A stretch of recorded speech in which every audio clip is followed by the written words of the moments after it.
আসসালামু আলাইকুম।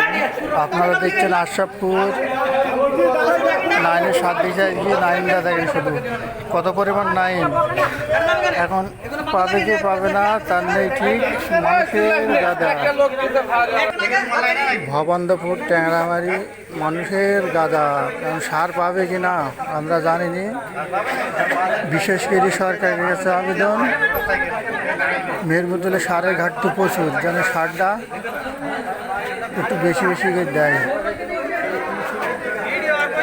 দেখছেন আপনারা অনেক অনেক নাইনের কোনো শেষ নেই। কিছু কিছু মুরব্বী আছে দায়িত্ব দিচ্ছে না, বসে পড়েছে মনে করেন। তাই সরকারের কাছে বিশেষ করে আবেদন, যেন সারের ঘাটতিটা অবশ্যই মিটায়। চাষিদের সারের ঘাটতিটা অবশ্যই যেন মিটায়। আপনারা যে যেখান থেকে দেখছেন ভিডিওটা শেয়ার করবেন, কমেন্ট করবেন, যে সরকারের কাছে যেন আবেদনটা যায় আমাদের, বিশেষ করে চাষি ভাইরা।